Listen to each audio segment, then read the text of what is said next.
Welcome to Sniper's Rest. Sniper's Rest is the last best rest stop in the here and there, the place between where you're coming from and where you're going. I am Sniper Shadow, and I reside here in Sniper's Rest as a guide and custodian to those who pass through here. I visit the worlds within the multiverse often, but I'm always here to guide and care for the travelers such as yourself that pass through the here and there. Welcome, my friend. I feel very good about last week. It was a hard week, but a good week. I hope you are well rested and ready to tackle this week with a smile. Take a seat, I'll fetch your usual, and as always, please take a rest here before continuing your journey. Today we continue reading the series of short stories by H.P. Lovecraft. This particular tale is called The Strange High House in the Mist. It was written in 1926 and published in the October issue of Weird Tales in 1931. Let us begin. In the morning mist comes up from the sea, by the cliffs beyond Kingsport. White and feathery it comes from the deep to its brothers, the clouds, full of dreams, of dank pastures and caves of Leviathan. And later, in the still summer rains on the steep roofs of poets, the clouds scatter bits of those dreams, that men shall not live without the rumor of old, strange secrets and wonders that planets tell planets alone in the night. When tales fly thick in the grottos of Tritons and conches in seaweed cities below wild tunes learned from the elder ones, then great eager mists flock to the heaven laden with lore, and oceanward eyes on the rocks see only the mystic whiteness. As if the cliff's rim were the rim of all earth, and the solemn bells of buoys toll free in the aether of Fae. Now, north of the archaic Kingsport, the crags cliff lofty and curious, terrace on terrace, till northernmost hangs in the sky like a grey, frozen wind cloud. Lone it is, a bleak point jutting in limitless space, for there the coast turns sharp, where the great Miskatonic pours out of the plains past Arkham, bringing the woodland legends and little quaint memories of New England's hills. The sea folk in Kingsport look up at that cliff as other sea folk look up at the pole star, and time the night watches by the way it hides or shoos the great bear, Cassiopeia, and the dragon. Among them it is one with the ferment, and truly it is hidden from them when the mist hides the star or the sun. Some of the cliffs they love, as that whose grotesque profile they call Father Neptune, or that whose pillared steps they term the causeway. But this one they fear because it is so near the sky. The Portuguese sailors coming in from the voyage cross themselves when they first see it, and the old Yankees believe it would be a much graver matter than death to climb it, if indeed that were possible. Nevertheless, there is an ancient house on that cliff, and at evening men see lights in the small paned windows. The ancient house has always been there, and people say one dwells therein who talks with the morning mists that come up from the deep, and perhaps sees singular things oceanward at those times when the cliff's rim becomes the rim of all earth, and the solemn buoys toll free in the white aether of Fae. This they tell from hearsay, for that forbidding crag is always unvisited, and natives dislike to train telescopes on it. Summer boarders have indeed scanned it with jaunty binoculars, but have never seen more than the grey primeval roof peaked and shingled, whose eaves come nearly to the grey foundations, in the dim yellow light of the little windows peeping out from underneath those eaves in the dusk. These summer people do not believe that the same one who has lived in the ancient house for hundreds of years, but cannot prove their hearsay to any real Kingsporter. Even the terrible old man who talks to the leaden pendulums in bottles, buys groceries with centuried Spanish gold, and keeps stone idols in the yard of his Andaluvian cottage in the Water Street, can only say these things were the same when his grandfather was a boy, and that must have been inconceivable ages ago, when Belcher or Shirley or Cornwall or Bernard was governor of His Majesty's province of the Massachusetts Bay. Then one summer came a philosopher into Kingsport. His name was Thomas Olney, and he taught ponderous things in a college by Narragansett Bay. With stout wife and romping children he came, and his eyes were weary with seeing the same things for many years, and thinking the same well-disciplined thoughts. He looked at the mists from the diadem of Father Neptune, and tried to walk into their white world of mystery along the Taton steps of the causeway. Morning after morning he would lie on the cliffs and look over the world's rim at the cryptical aether beyond, listening to spectral bells and the wild cries of what might have been gulls. Then, when the mist would lift and the sea would stand out prosy with the smoke of steamers, he would sigh and descend to the town, where he loved to thread the narrow olden lanes up and down hill, and study the crazy tottering gables and odd pillared doorways which had sheltered so many generations of sturdy sea folk. And he even talked with the terrible old man, who was not fond of strangers, and was invited into his fearsome archaic cottage, where the low ceilings and wormy panellings hear the echoes of disquieting soliloquies in the dark, small hours. Of course, it was inevitable that Olney should mark the grey, unvisited cottage in the sky, on that sinister northward crag which is one with the mists and the firmament. Always over Kingsport it hung, and always its mystery sounded in whispers through Kingsport's crooked alleys. The terrible old man wheezed a tale that his father had told him of a lightning that shot one night up from that peaked cottage to the clouds of higher heaven, and Granny Orne, whose tiny bramble-roofed abode in Ship Street is all covered with moss and ivy, croaked over something her grandmother had heard second-hand about shapes that flapped out of the eastern mist straight towards the narrow single door of that unreached place, for the door is set close to the edge of the crag towards the ocean, and glimpsed only from ships at sea. At length, being avid for new strange things and held back by neither, the Kingsporter fear nor the summer boarder's usual idolence, Olney made a very terrible resolve, despite a conservative training, or because of it, for humdrum lives breed wistful longings of the unknown. He swore a great oath to scale that avoided northern cliff and visit the abnormally antique grey cottage in the sky. Very plausibly, his saner self argued that the place must be tenanted by people who reach it from inland along the easier ridge beside Misotonic's estuary. Probably they traded in Arkham, knowing how little Kingsport liked their habitation, or perhaps being unable to climb down the cliff on the Kingsport side.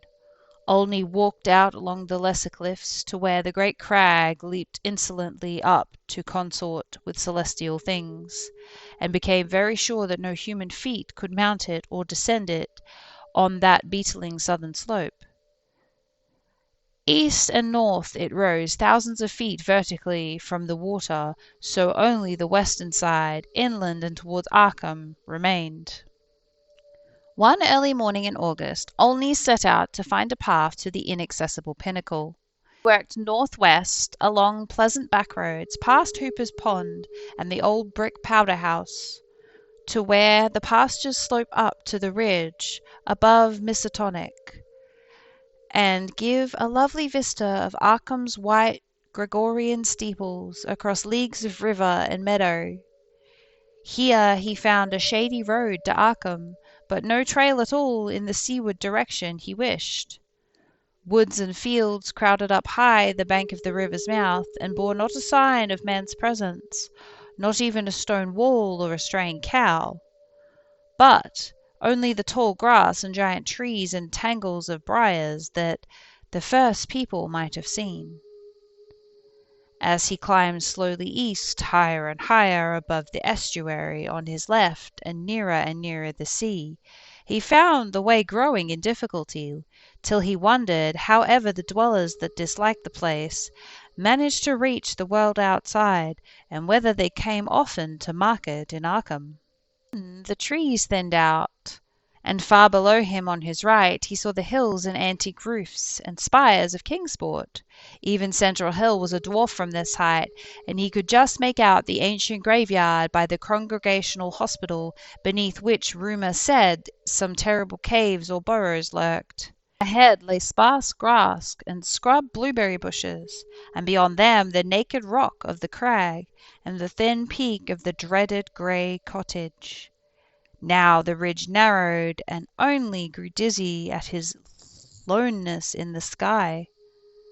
South of him the frightful precipice above Kingsport, north of him the vertical drop of nearly a mile to the river's mouth. Suddenly a great chasm opened before him, 10 feet deep, so that he had to let himself down by his hands to drop to the slanting floor, and then crawl perilously up the natural defile on the opposite wall. So this was the way the folk of the uncanny house journeyed betwixt the earth and sky. And he climbed out of the chasm. A morning mist was gathering, but he clearly saw the lofty and unhallowed cottage ahead, walls as grey as the rock, and high peaks standing bold against the milky white of the seaward vapours. And he perceived that there was no door to this landward end, but only a couple of small lattice windows, with dingy bull's-eye panes, leaded in 17th century fashion. All around him was cloud and chaos, and he could see nothing below but the whiteness of unlimitable space. He was alone in the sky with this queer and very disturbing house, and when he sidled around to the front he saw the wall stood flush with the cliff's edge, so that the single narrow door was not to be reached save from the empty aether. He felt a distinct terror that altitude could not wholly explain, and it was very odd that the shingles, so worm-eaten, could survive, or bricks so crumbled from still form a standing chimney. As the mist thickens, Olney crept around to the windows on the north and west and south sides, trying them but finding them all locked. He was vaguely glad they were locked, because the more he saw of that house the less he wished to get in. Then a sound halted him. He heard a lock rattle and a bolt shoot, and a long creaking follow as if a heavy door was slowly and cautiously being opened. This was on the oceanward side, the side he could not see, where the narrow portal opened on blank space of thousands of feet in the misty sky above the waves. Then there was heavy, deliberate tramping in the cottage, and Olney heard the windows opening, first on the north side opposite him, then on the west side just around the corner. Next would come the south windows under the great low eaves on the side where he stood. And it must be said that he was more than uncomfortable as he thought of the detestable house on one side and the vacancy of upper air on the other. When a fumbling came near the casements he crept around to the west again, flattening himself against the wall beside the now opened windows. It was plain that the owner had come home, but he had not come from the land, nor from any balloon or airship that could have been imagined. Steps sounded again, and Olney edged round to the north, but before he could find haven a voice called softly, and he knew he must confront his host. Stuck out of a west window was a great black-bearded face whose eyes shone phosphorescently with the imprint of unheard sights. But the voice was gentle, and of a quaint olden kind, so that Olney did not shudder when a brown hand reached out to help him over the sill, and into that low room of black oak wainscots and carved Tudor furnishings. The man was clad in very ancient garments, and had about him an unplaceable nimbus of sea lore and dreams of tall galleons. Olney does not recall many of the wonders he told, or even who he was, but says that he was strange and kindly, and filled with the magic of unfathomed voids of time and space. The small room seemed green with a dim aqueous light, and Olney saw that the far windows to the east were not open, but shut again as the misty aether, with dull thick panes like bottoms of old bottles.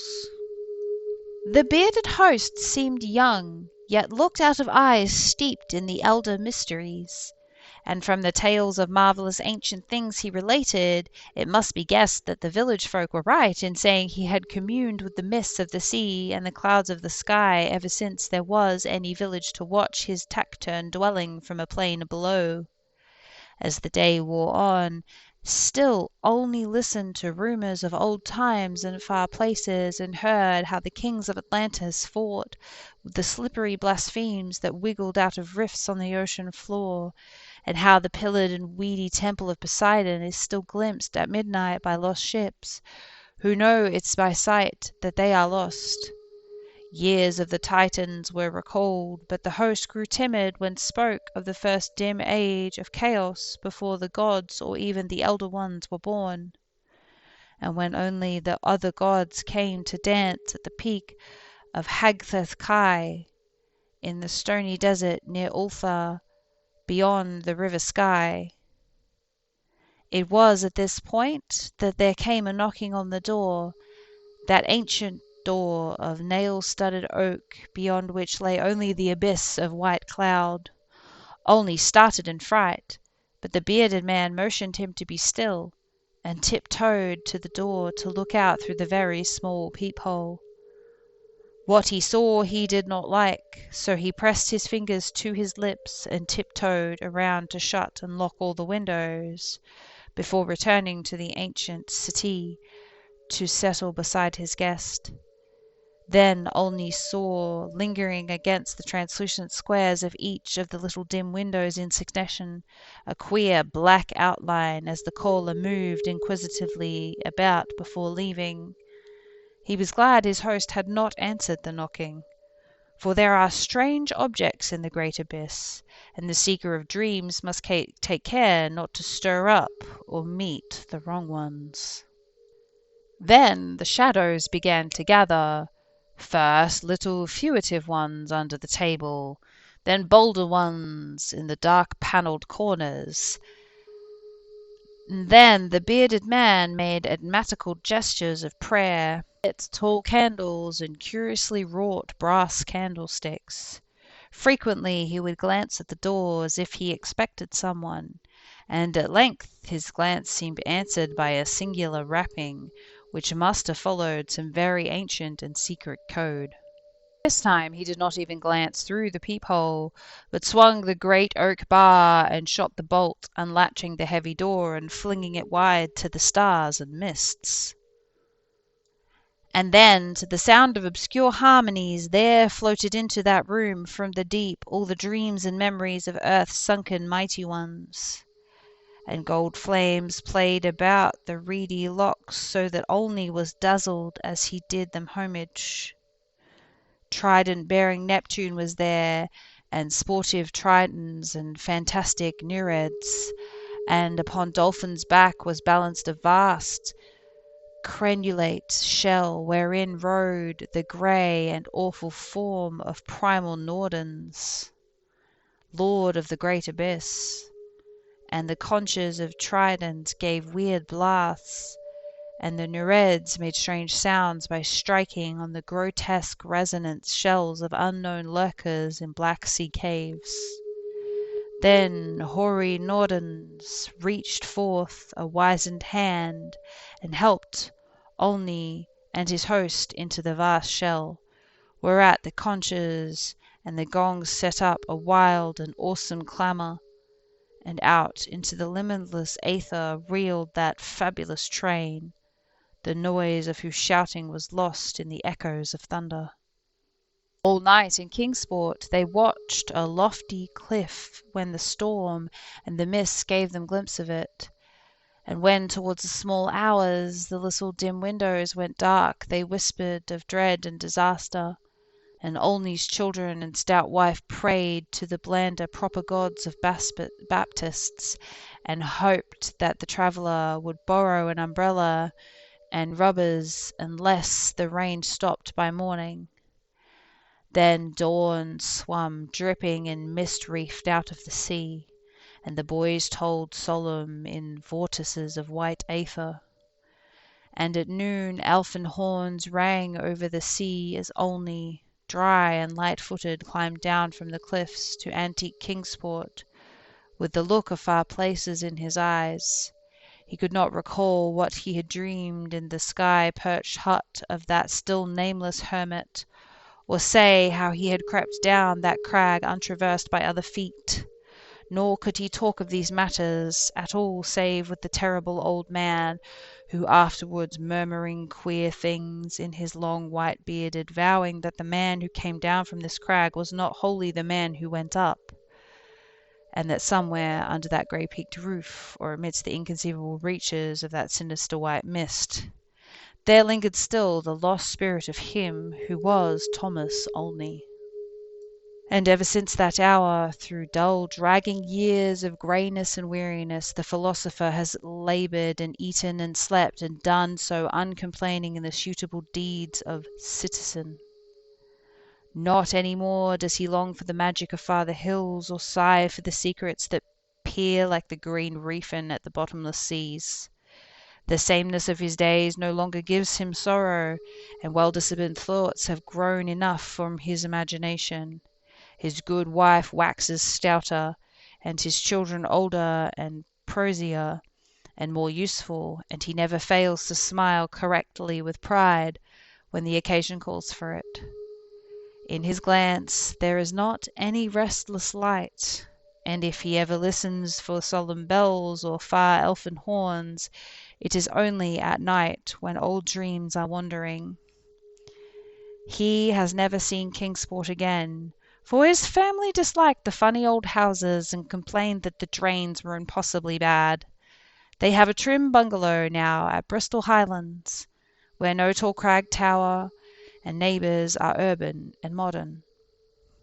But in Kingsport strange tales are abroad, and even the terrible old man admits a thing untold by his grandfather. For now, when the wind seeps boisterous out of the north past the high ancient house, that is one with the firmament, there is broken at last the ominous brooding silence ever before the bane of Kingsport's maritime cotters. And old folk tell of pleasing voices heard singing there, and of laughter that swells with joy beyond earth's joys, and say that at evening the little low windows are brighter than formerly. Too, that the fierce aurora comes oftener to that spot shining blue in the north with visitors of frozen worlds, while the crag and the cottage hang black and fantastic against the wild coruscations, and the mists of the dawn are thicker, and sailors are not quite so sure that all the muffled seaward ringing is that of the solemn boys. Worst of all, though, is that the shrivelling old fears of the hearts of Kingsport's young men, who grow prone to listen at night to the north wind's faint distant sounds. They swear no harm or pain can inhabit that high-peaked cottage. In the new voices gladness beats, and with them the tinkle of laughter and music. What tales the sea mists may bring to what that 100 and northmost pinnacle they do not know, but they long to extract some hint of the wonders that knock at the cliff yawning door when the clouds are thickest. And patriarchs dread lest some day, one by one, they seek out that inaccessible peak in the sky, and learn what centuried secrets hide beneath the steep shingled roof, which is part of the rocks, and the stars, and the ancient fears of Kingsport. that those venturesome youths will come back, they do not doubt, but they think a light may be gone from their eyes, and will from their hearts, and they do not wish quaint Kingsport with its climbing lanes and archaic gables to drag listless down the years, while the voice by voice the laughing choruses grow stronger and wilder in that unknown and terrible era, where mists and the dreams of mists stop to rest on their way down from the sea to the skies. They do not wish the souls of their young men to leave the pleasant hearths and gambol roofs, taverns of old Kingsport, nor do they wish the laughter and song in that high rocky place to grow louder. For as the voice which has come has brought fresh mists from the sea, and from the north fresh lights, so do they say that still other voices will bring more mists and more lights, till perhaps the olden gods, whose existence they hint only in whispers for fear of congregational parsons shall hear, may come out of the deep and from unknown Kadath in the cold waste, and make their dwelling on that evilly appropriate crag, so close to the gentle hills and valleys of quiet, simple fisher folk. This they do not wish, for to plain people things not of earth are unwelcome, and besides, the terrible old man often recalls what Olney said about a knock that the lone dweller feared, and a shape seen black and inquisitive against the mist, through those queer translucent windows of leaded bull's-eye. All these things, however, the elder ones only may decide, and meanwhile the morning mist still comes by that lonely vertiginous peak, with the steep ancient house, that low grey-eaved house where none is seen, but where evenings bring fugitive lights, while the north winds tell of strange revels. White and feathery it comes from the deep to its brothers the clouds, full of dreams of dank pastures and caves of Leviathan. And when tales fly thick in the grottos of Tritons, and conches in the seaweed cities blow wild tunes learned from the elder ones, then great eager vapours flock to the heaven laden with lore, and Kingsport, settling uneasy on its lesser cliffs below that awesome hanging sentinel of rock, sees oceanwards only a mystic whiteness, as if the cliff's rim were a rim of all earth, and the solemn bells of the buoys toll free in the aether of Fae. That concludes our tale for this week, my friend. Please return next week, and we will continue with another short story by H.P. Lovecraft. If you wish to rest some more, please find a space that suits you, whether you curl up by the fire, partake in some food and beverages in our kitchen, take a nap in one of our many rooms, or take a stroll around the garden. Please know you are always welcome at Sniper's Rest, my friend. Something a little different this week. Keep an eye out for our first ever Sniper's Rest special. During Spooky Month, we will be releasing a new series called Sniper's Creepy Crypt, a daily spooky tale for a whole month. I hope you enjoy them as much as I did. If you are continuing your journey, the multiverse has some interesting choices this week. To the north, it's time to rebuild. The town's cat cafe needs your help. Fill it with cute furniture, fun decorations, yummy pastries, and cute and cuddly animals to pet. To the west, the world is a vast, beautiful, and dangerous place, especially when you've been shrunk to the size of an ant. Good luck, kiddo! To the east, before the time of the giants, we lived freely under the sun and moon.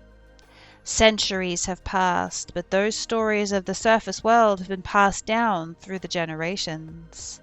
Now the giants are gone, and you, Vanguard, must venture into the wilds once more on an urgent mission. Be brave, and do not falter. And if you're making your own way out there, good luck, my friend, wherever you end up, wherever you come from, and wherever you're going. Thank you for spending some time here with us at Sniper's Rest. Remember to take care of yourself, be kind to others, hydrate, take a moment to look out into the world and marvel at how incredible it all is. How incredible you are, friend. Until next time, please take care on your way.